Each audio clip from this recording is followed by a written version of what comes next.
হ্যাঁ দর্শক, এই যে দেখেন, সে তার অস্ত্র দেখলে অনেকে ভয় পাইব, দেখছেন? এই জন্যে তারা মাছ নিয়ে যাইতে পারে, 100 বলে মাছ নিয়ে যায়। এই যে সে এখান থেকে মাছ খাইতে পড়ছে, এখানে এসে পড়ছে এই যে বাঁশটার উপরে, এখান থেকে বসে সে এখানে মাছ টার্গেট করে ধরে নিয়ে যায়। প্রতিদিনে আসে, আমিও তারে কিছু করি নাই। আজকে কিভাবে যেন সে পানিতে পড়ে গেছে, পড়ে আর উঠতে পারে নাই। তা না উঠতে পারার কারণে আমি তারে পরবর্তীতে আমি বাসায় গেছিলাম, বাসা থেকে আইসা দেখি সে এখানে পড়ে রয়েছে।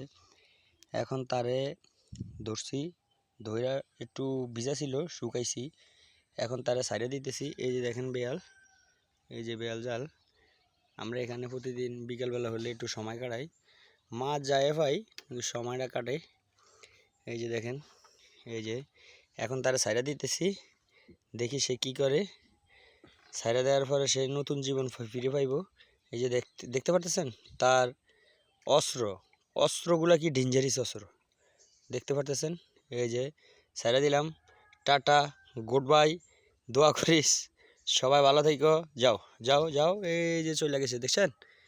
এই যে সে গেছে, এলাকা তো নাই, এই দেশে আর আসবে না আমার মনে হয়। যাই হোক, পাখিটারে মুক্ত করে দিলাম। ওকে দর্শক, আসসালামু আলাইকুম, আল্লাহ হাফিজ।